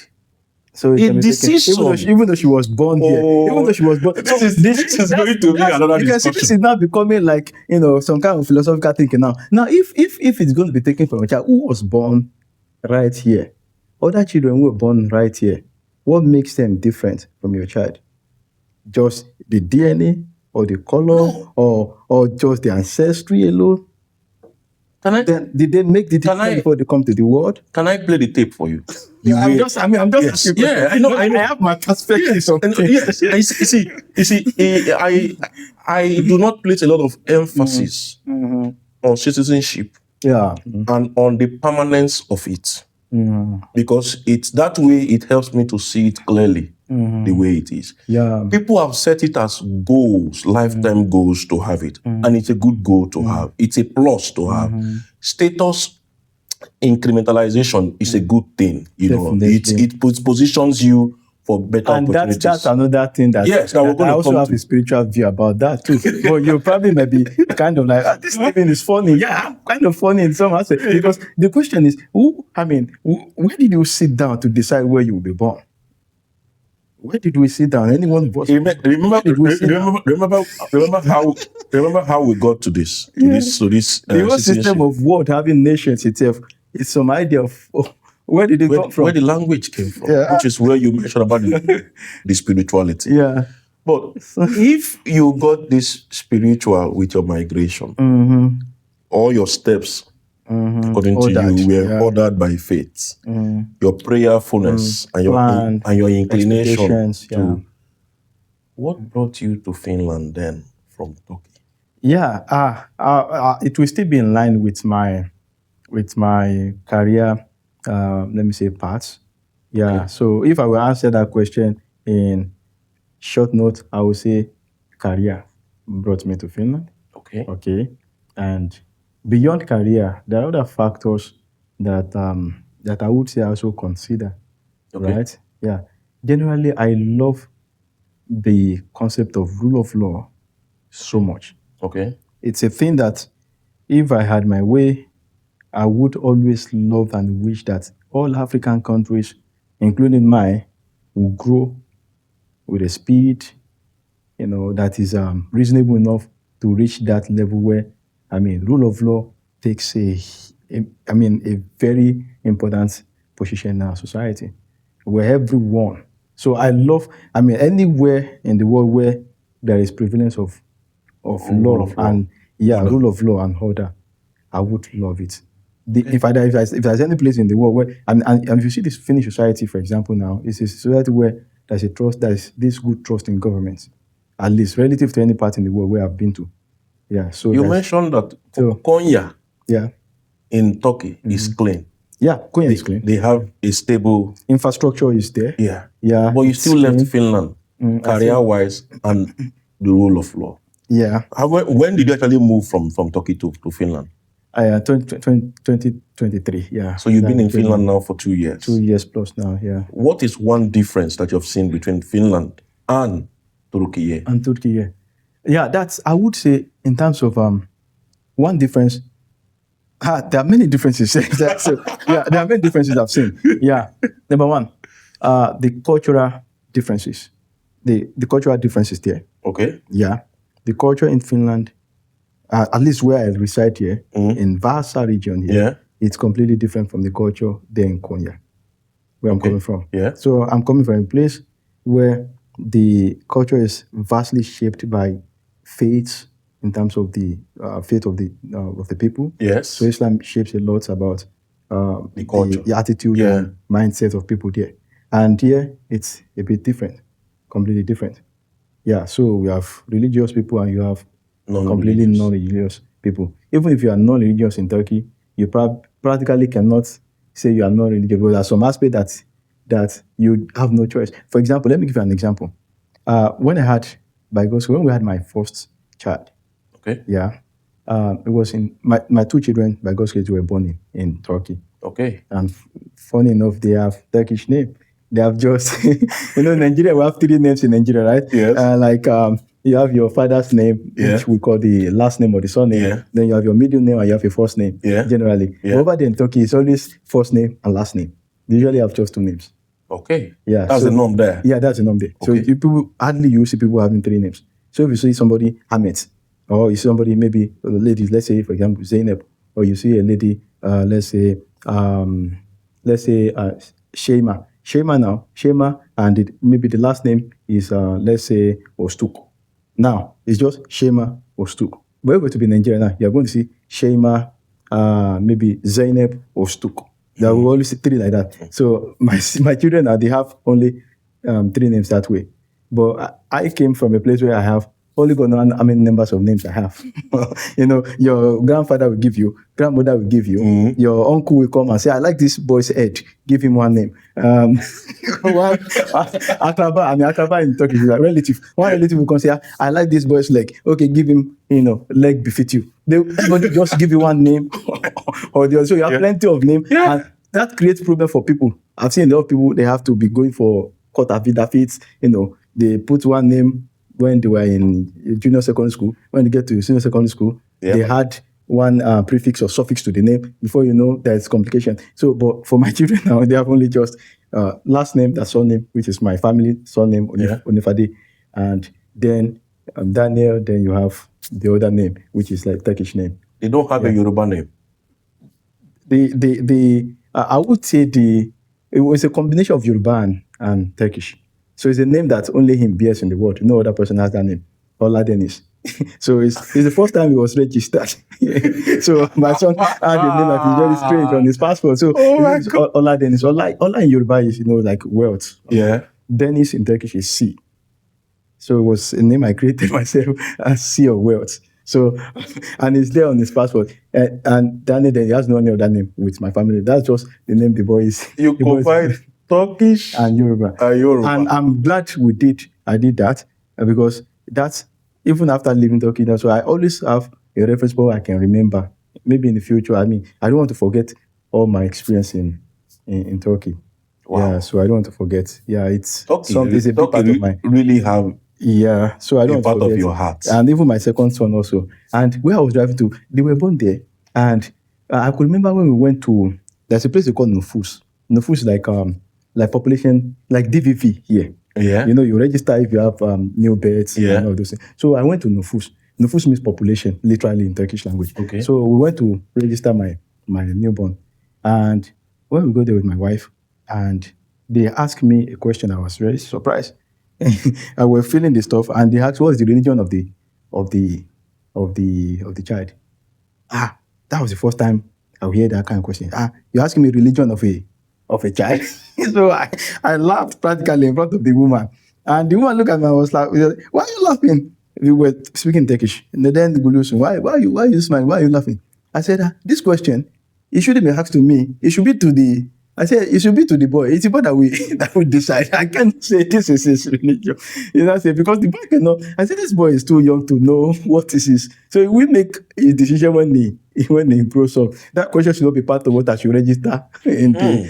That's what I told the woman. The woman was like, Stephen. She was very kind and polite woman. She said, Stephen, the law requires me that I should I should fill in that. I said, well, I'm a Christian. So you can feel that, but it's the child that will decide when the child grows up. When is so those are some shock that I don't know whether they do that in Nigeria anyway, because I was not there when my parents registered my name. So do they do that in Nigeria? Yeah, they not only in Nigeria. They have to write religion. Not even Nigeria, they also do it here in Finland. Because you have to write your religion also. Because the child cannot have any other religion in Finland other than the ones the parents do have. In Finland? I can't go there and tell them my child is Islam. Is a Muslim. No, but that question should not even be asked. True. I don't see a reason why that question be asked. I agree. It should be a question for later, maybe after when children grow up. I think the law allows parents to do so, to determine the child. So when they are grown up, do they allow them to update it? The child can even change when you get to, I think was it 17 or 18, you can even change your names. It came to me as a surprise, probably because I have not had any child before, so I have not gone through the process before, and I've not read anything about that. So you began your marital life in Turkey. By God's grace, yeah. Wow. Did you meet a woman there? No, I had been with my fiancée for several years, 8 years. We were in courtship for more than, I think, around 8 years before we eventually got married. Did you guys meet yourself before you traveled abroad? Yeah, of course. Yeah, before I traveled. Yeah. She has been in the background. Yeah, for long. She had to wait. And, she was almost like kept waiting because these guys, say, you're finished your undergraduate, you should get to work and do something. No, I have masters to pursue. After master, is it not enough? No. I still have to go for PhD. And so she was, and together we are today now. So she joined you where you were living? Yeah, she now joined me in Turkey then. Yeah. She must be a very good woman for you to have also, carry that along. Whoever finds a wife has obtained favor. It's spiritual man. So I mean, I would say, it's favor. I mean, where good women are not. Good woman is, a good woman is not easy to come by, right? It's not. It's not easy to come by. So I thank God for my wife. Yeah, she's been a major contributing factor to where I am today. That's cool. Yeah. Apart from my mother too, and my father who is now late, and but of course, and my siblings, everyone, they have all been. Wives are very different. Like you mentioned, you found a good one. Yeah. How were you able to keep her while you were pursuing your career and your academics? How were you able to keep her? Because there will be so many butterflies around, so many gardeners. Keeping a person also depends on. I think I'm not an expert in America. Guidance. And your own they talk about. How were you able to keep your own? Yeah, I would say generally I was kind of focused, right? So even when I was in all of this transit movement here and there, I didn't have any side thought of another person all through. Okay. In fact, that would be the last thing I will have. When you have to think about paper, you're writing, you are doing research work, you have presentation there, you have exam to do in this place, and you have conference to do in this. So how do you have time to think? Except, so I didn't really think that much. In fact, for example, when I was doing my language, during that time, I had to tell my fiancée then, like, see, in this week, it's just one time I'll call you this week. And she was like, sometimes like, are you serious? So I didn't know, how she could even agree with some of my some of my proposition that time. So I like, okay, I can call. Several times you call, I will not speak. I will have to send message that I am busy with this one. I don't want to be distracted, because that was a major factor in my dreamline. So I had to. Should men have such goals and pursuits to the Men- things that they Men need? should have, because if you don't have, Especially when they come here single, should they be? as a migrant, if you're migrating somewhere, I think as a man, if you know what is pursuing you, yeah, you should know how to run. Yeah. And some people make that mistake when they get abroad. They are busy jumping from one woman to another woman, anything under skirts, they are wasting their destiny. It's a waste of time. Yeah. Because keeping home, it goes beyond, sex and other, activities that people engage in marriage. Yeah.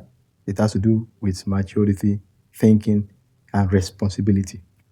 So that's responsibility aspect is why you see some men will have to probably even leave first, try to go and clear the ground there wherever they are going, and later now, bring their family. Yes. Or migration is a good thing, but the whole of my desire and my wish is just to have a functioning Africa that everyone can see, and we can reduce the burden on the entire world. Let me take you back. Yeah. I'm now coming from a different perspective. Yeah. You told your wife that you only get to talk to your fiancé. You only get to talk to her once a week. Weekend. A weekend. Yeah. And even now you are even surprised how she was even able to agree to them. Do you think that her being able to be there, see you do what you need to do, understood her position, and gave you the support, were also one of the enabling factor for you? Thank you for that question. Yeah, I think she was really very understanding. Not all women these days can probably do that for any man. True. Yeah, so she was, for example, when she came to even join me in Turkey and we had our first child at that time, I had too many things to do. She herself, she will want to do some work, and when I look at the way things are going, even if you are working, you probably eventually end up using the money to train your child, but not directly. It will not be some kind of indirect training of your child. So you use the whole money you earn pay somebody to train your child. So we sat down and I agreed with her to say, this boy now, please give your time. I will do my best to get what is needed. So I was working, in addition to what I had as my stipend, and so then we had enough money to raise the family that way, and she gave enough time to my son. Children. Do you know, at the age of 3, my son started reading and writing.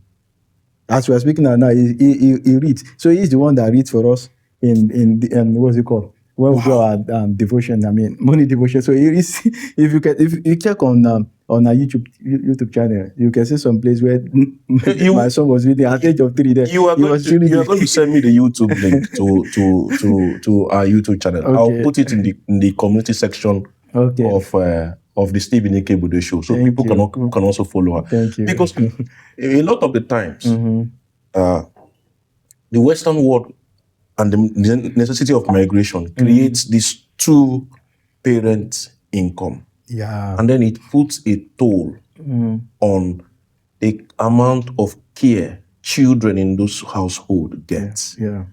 Are you in support of a 2-parent household at the expense of the time children get from, especially their mothers? Definitely, because of the clause you put at the expense, I would not be in support at the expense of the children. Children need important care at their early childhood stage, especially age 1 to 3.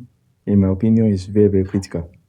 Thank God for society like Finland. They have built fantastic society in the Nordic, especially in Finland here. I mean, when I came into Finland, and I mean, before coming, I was reading about the country, how will it be, and that kind of things. You have to research about where you're going to. That's one factor for migrants to pay attention to. We don't just carry a bag and just jump into a place. And the fact that everybody say a place is good does not mean it will be good for you. So you should know what is good for you per time. If when I look at the case of for my wife, and I look at, I calculate the costs. Like, okay, now even if you're working now and you make this level of money and this one, how much will it cost us to, train my son at that age? And if you go to my country now in Nigeria, you see people putting children at the age of 2, 1.5, to even 1 year in schools where it is kind of they pay exorbitant prices to train a child that doesn't even know anything. So this is why, I mean, I prefer homeschooling at that point within that first period. By the age of 3, you can see a child that properly goes to homeschool. At the age of 3, even 4, they're already, literate, at least in simple way. Yes. Which is just, by the time they are getting to 6 or 7, they are now in grade 1 or something. I have the opinion. They don't have any challenge. I have the opinion. Yeah. That nobody can train your child like yourself. Definitely.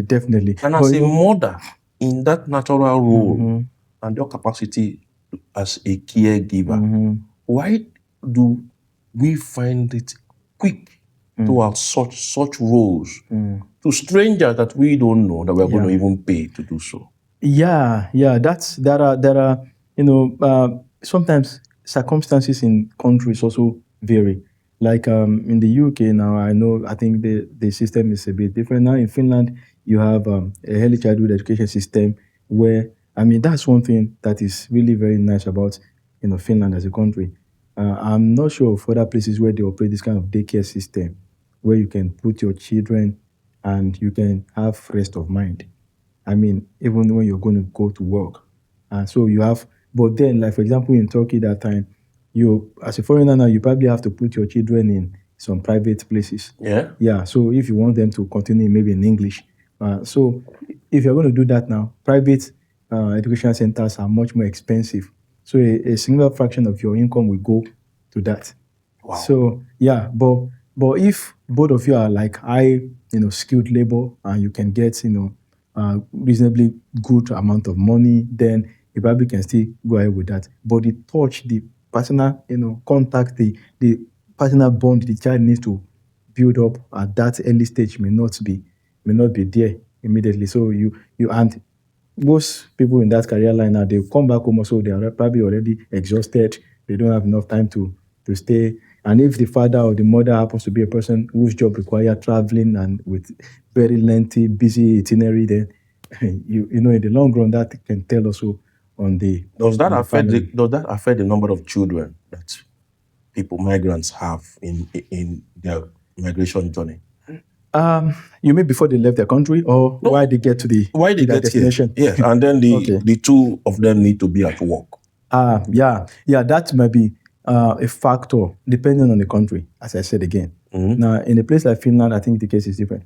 I was in the UK in September, and I know based on what I heard and many things so now it's kind of a bit different there. So where you have to practically pay for the child nurturing for that young age, and you don't have the kind of a robust daycare system we have here in Finland now. So you can tell why it would be not so advisable for you to just keep on having children like in that country. But here in Finland, where we are of low population anyway, we need the children to help build the economy. But at the same time, the environment is a bit more conducive here. There is a robust system where you can be sure that at least your children can be taken care of in daycare, even while you go to support the economy by working somewhere. Is your wife from Oyo State too? Yes.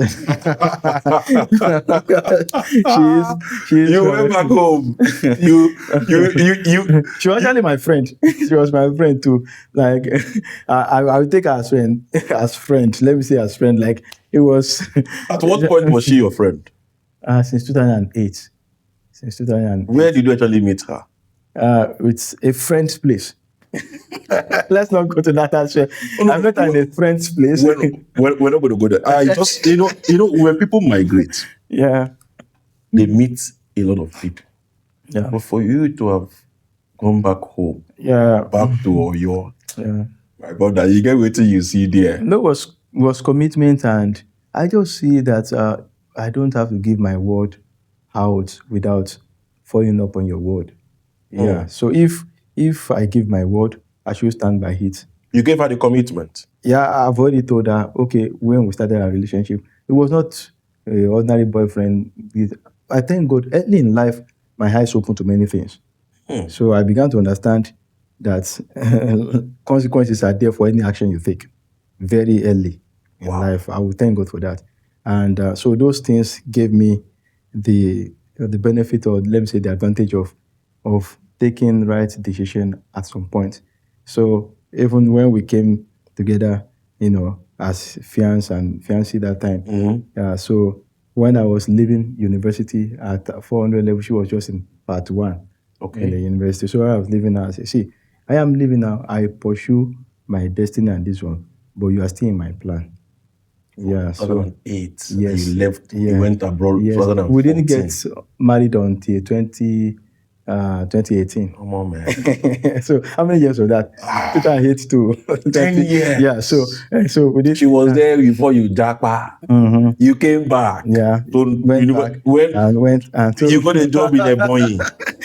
Oh boy. And then to Turkey, and then she joined you. Yeah. And now both of you live in Finland together by God's grace with your 2 kids. Yeah, by God's How was Finland? Finland has been a blessing. We have a community here also. Workplace has been, beautiful. I love the Finnish system in terms of love. When I mean love, in terms of like placing value on each individual. Yeah, that's one thing I love about the Finnish system.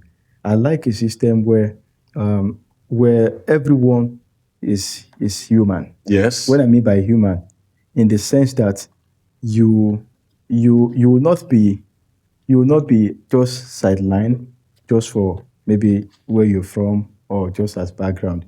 There are times people probably talk about maybe they have some negative experience, Yes. which I believe sometimes is just natural. If you are in Nigeria or any other country, there are people that will be negative. True. Yeah, when I was in Boeing, for example, when I went for even the interview, people didn't know that I was not Igbo. So it was when the clerk of the university or whoever the person was who came in, I was calling every candidate, and they read my name. And people were like, hey, wait, they call this guy Taiwo, and people know Taiwo is Yoruba name. Yes. I had some of the people who are waiting candidates like me, like, yeah, so that guy na Yoruba, that guy na, because I didn't talk all through when we were waiting in the distance. so that I don't know the environment. I don't know if that will give cast you. We create a negative thing. So I just kept quiet. When they called me in, I went in there straight away, fired the panel and did whatever was necessary to do. Came out, put prayer on top, and so eventually 2 of us got the employment. One lady who was from Calabar. Okay. She had a PhD already. Okay. But I also got as a lecturer, and I had masters that time. I don't even got my PhD that time. Wow. Yeah.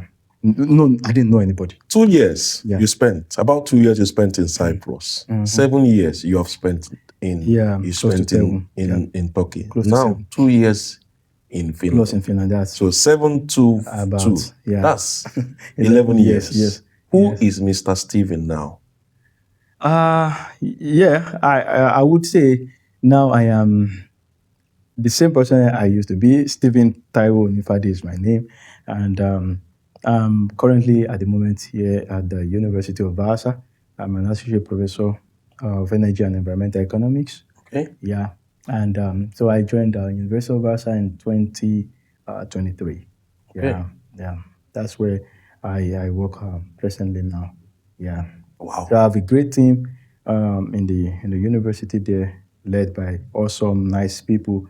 And the work life, culture is completely different in Finland. Do you drink coffee? I drink coffee. I try to, because I drank coffee so much in Turkey, and especially tea. We call it chai in Turkey. Okay. Tea. So I drank chai so much in Turkey. So because it's a normal culture in Turkey. So in fact, one very nice, funny thing in Turkey is, in place of work in Turkey, you have an office called the office of the Chai. Chai means tea. Then when they put G in something, CI, after any word as a suffix in Turkey, it means the person who does something. Okay. So if you call somebody, if you say Konusma G, it means somebody who talks. Okay. So if you say Chai G, it means somebody who drinks, who serve, who works as a serving, like a person who waits and serves tea. Okay. So they employ people officially for that in institution places around in Turkey. Wow. Yeah. So the guy just comes to office. What he does is, who care for tea? Who care for coffee? Do you want some coffee? So if you are having employed just to serve people who do that. tea. There are people who do that in Turkey. Yeah, there are people who do that. So if you come to office, the charge, for example, now maybe you're visiting an HOD of a department now or something. So you just call the office of the charge. Oh, I have friends. I have visitor coming in. You just order. Okay, bring me 3 chai, 4 chai, and this one. So everywhere you enter one office now, they call chai. The chai, so you can end up drinking 20 glasses of tea in a day. Do you have that at the University of Vaasa? No, we have coffee rooms in the University of Vaasa here. You made the coffee yourself? You have to make it yourself, or maybe some other colleague has made it and you just take it. Oh boy, so that's Hygiene. I love talking for that. So it was very interesting. So, but then that's why I had to, since I came to Finland now since 2023, I've reduced my intake of tea generally and coffee. I've really reduced it seriously. Wow. Yeah, but I still drink tea. You said you have a community here. What community do you have here in Vaasa? Well, I would say the university community is my first community. Okay. Yeah, so I have friends at work, both in our department and other department and across the school. We have different school. I'm not advertising my school, but it's a beautiful school. Okay. We have one of the most beautiful campuses here in Finland. True. Yeah, just by the seaside. The seaside, yes. Yeah, so I leave from office sometimes just to walk around. Maybe if I just need, I do that most times. You are still enjoying this, your geography inclination. No, because it's beautiful. Ecclesiastes chapter 3, verse 11. Bible says it makes everything beautiful in their time. So I love to enjoy the season. Now, Pastor, I can't drink show. No, I read that and I love to see when I read what I read and practicalize that. So you go around. So sometimes I walk by the coast just to meditate sometimes. So maybe 1 hour or 30 minutes, 40 minutes and sometimes just jog around. So it's a beautiful place, University of Vaasa. Faith. You added faith to your story. Yeah. Prayerfulness. You considered it as the second thing that is very important to you. Yeah. And then the third thing you mentioned was calculating costs. Calculating costs, yeah. In your 11 years abroad, and putting these 3 things that you have mentioned to us during the show, what are the cardinal advice that you have for many out there based on your lived experiences? As for advice, I think for migrants first, I would say know what you want. Know what you want. Before you leave your country, be very sure you calculate yourself well. There are migration decisions people take that may not be completely rational. So if you're already crossing age above, let's say 45 and above, or 50 and above, I would say you probably will have to struggle more landing yourself in abroad without any backup back at home. So it's always good if you're going to be migrating, I think to take that decision quite a bit early, probably within the range of, let's say, 18 to the range of around, let me say, 30, 35. Okay. Yeah, it's still kind of workable. And also, early 40s can be possible if the person has, at least try to gather something reasonable back in the home country. Yeah, that's so know your plan, know your desire, know your goal. That's one thing. The second aspect I would advise is that aside from knowing your plan and your goal, you must be ready to calculate your cost. Calculate your cost very well. It's what one of the word of Jesus said, is there any man who would want to start, a venture or want to start a business and does not sit down and calculate his cost? So when I say calculate the cost, it's actually from one of the word of Jesus. So you sit down, you calculate the cost, whether it can be visible or not. There's something called visibility studies. Yes. Right? In business. So you look at it. If I leave my country, what do I tend to lose? And what do I tend to gain? So if you weigh these two and say, okay, per time, I think the cost is more than benefit, you may have to rethink and see what you can get doing back at home. But if you see that the benefit is more than the cost per time, you may have to say, okay, well, it's worth taking a risk. Because it's a risk when you're leaving your home country. Where you're going to, there are people who are born there naturally.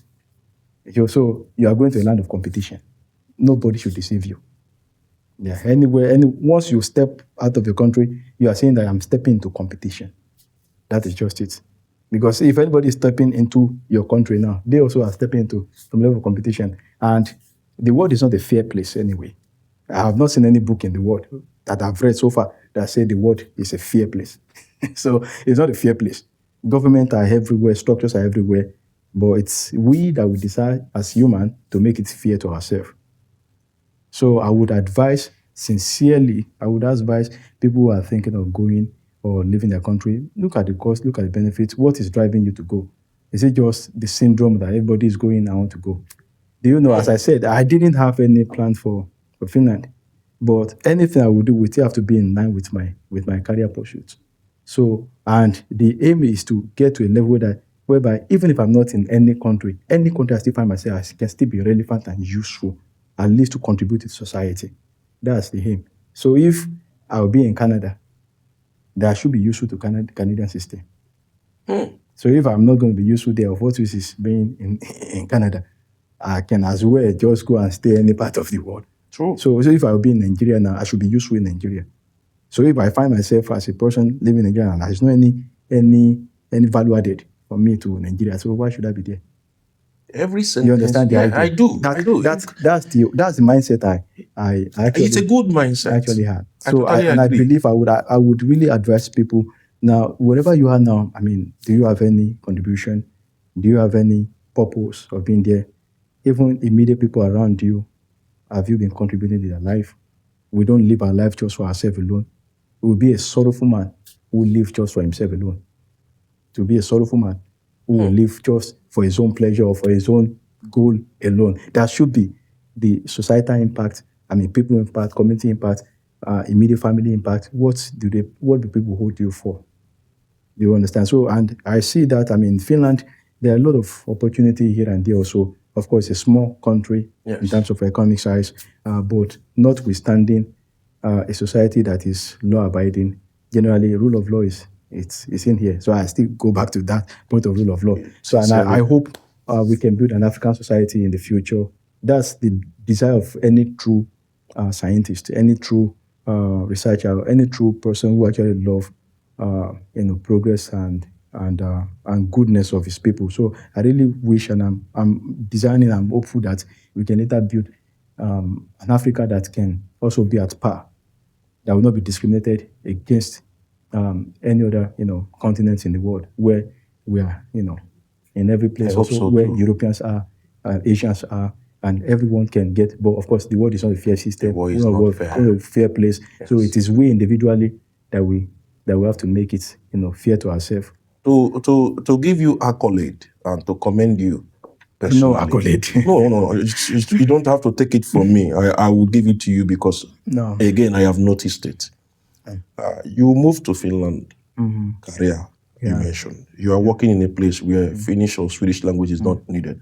But you were already on your own picking interest in learning the language. Yeah. And in terms of the world not being a fair place, individually we have to do some extras in order to position ourselves better, to be again useful in the society that we can. Yeah. In a nutshell, it is out of goodwill that you pick it. Yeah. You don't have to do it, but you are doing it so that you have a sense of belongingness, to the society that you are in. Mr. Stephen, I am not going to let you go without asking you this question. Thank you, sir. From the beginning, you mentioned God. You mentioned the Bible. Yeah, and our listener can add prayerfulness. that. They can add that to part of my advice. Yes. Yeah. You have mentioned faith. Are you Yeah. a pastor in Finland? What a question. No, I am not. I'm not a pastor. I'm an academic, but at the same time, I'm a faith believing person. I'm a faithful in Christ. I believe in Jesus. I believe He's my Lord and Savior, and so I stand for Him. And when I say I stand for Him, there, whatever will glorify Him, I will stand for that. Wow. Yeah. So and I would say my journey will never be complete to this level without Christ. I've experienced something. I'm very young, very little and small, but in these few couple of years, decades after in this world now, I realized that there are things that practically cannot just get done except you have some divine support and mercy. If you remember, I said it's not a fair world where we live in. Yes.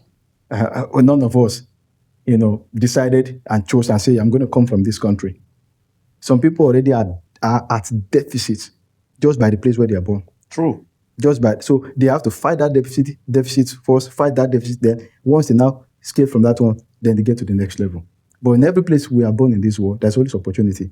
So just that the level of deficit differs from one society to another society. So in Europe here, you go across Europe now, I've been to places around in Europe, and you see, because the EU has come, brought up a robust framework, and and there is this policy where they try to bring everybody along.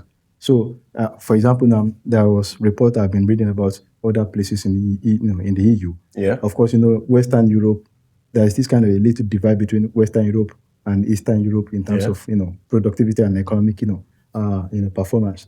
So, but as more other countries join the bloc, we see that there is kind of a little correlation between joining the bloc and prosperity they have been experiencing. Yes. So that's the kind of thing we need in Africa, where we come and bring up a united kind of big African continent where we can spread prosperity abroad, not just domicile in one country. Yeah. We have not even got any place now to say, okay, this is a typical model in Africa. So that's what we're hoping for. We didn't choose to be wherever we are, but wherever we are, there's an opportunity, there's an advantage. So I believe before you migrate, count the cost very well. People have whatever they believe in. I believe in Jesus as this one, but he has been guiding me in many things. But at the same time, you have to be disciplined. Also, you have to count the cost, be disciplined. Never take advice for granted. Try as much as possible to also read. Try as much as possible, get more information. If you are traveling to a place, do your diligence to read about the place, contact people. Of course, there are people that will bounce you. There are people that will not answer your call. Some people, when you call, they think, okay, you are just negative or a pest. Yes, but yes. You are the one who need the information, need something. Yes. You cannot be proud when you need help. What did you say again? You cannot be proud when you need help. Uh-huh. So there are people who do, and I could, from my own experience, that's what I'm advising. From my own experience, if I need something, then I will bring myself low to as much level as I can, because there's one thing they say in my culture in Yoruba language.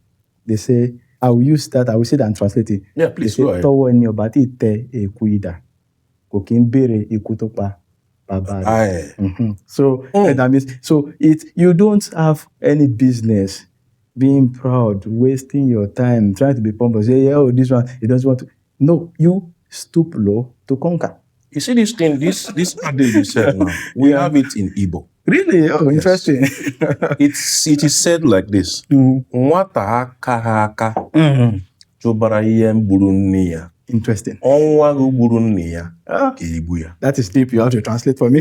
Yes, you didn't say it in English, but I will say it now. It means a child who isn't matured enough, that goes about asking or inquiring on the rationale or reason or type of death of his father's death. Yes, that killed his father. That which killed his father can kill him. So it's very important that you do research. You calculate your cost. And like you said, it's pay attention to information and humble yourself. Humble yourself, pay attention to information, and try as much as possible to be open-minded. Love the society you live in. You cannot prosper in a place where you hate the system. You cannot prosper. Wow. Sincerely, if you hate the system. Yeah. It's either you build the system better, help them together to build a better system. But if it's a better system already, you don't have to hate it. You have to, that's why you find yourself in Europe as a functioning system. Try and help to build the system. So support them. If they pay taxes, pay your taxes. If people don't jump red light, you don't have to jump red light. Because I mean the attitude you probably come back from the global south there may not be the same thing when you get up. So when you keep, and today now, I will be thanking God at any time. Anytime I have opportunity to visit Turkey again, I mean, I'll be happy to go because I didn't have to get myself engaged in any this. I didn't go to any police custody at any time. Yes. So it's always good to keep yourself clean. Are you a Turkish citizen? I am not. But man, the way you talk about Turkey, it's good that you had a good experience there. Yeah, it's part of this thing, and I think they don't. It takes more Time. kind of not time alone. There are a lot of factors that are into it. We left at the point where we will have actually also go ahead with applying and all of those stuff. But once this one open, and I see better move for my children, for the family, and especially for my children. My children love it so much since we came to Finland. They love it. Danny is already speaking Finnish.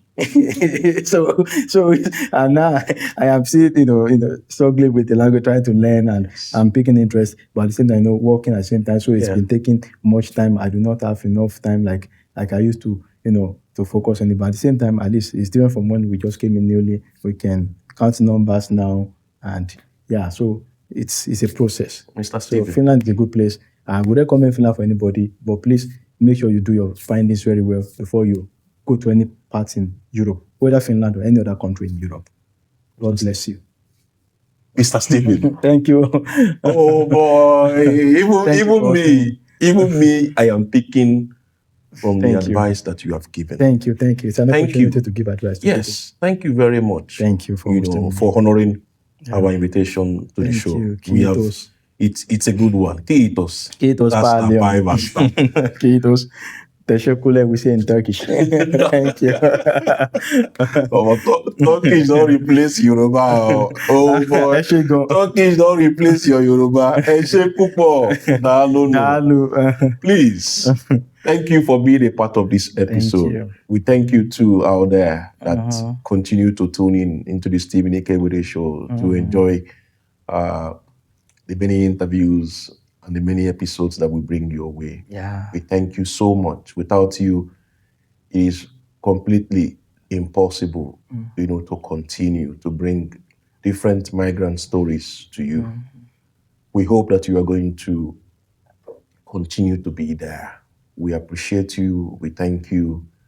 And we say, please be part of our growing community by subscribing. It is a free gift you can give to us. It is the cashew nuts that you can give to us. Thank you very much. And we're hoping that you are also going to be a part of us in our next episode. Have a good one.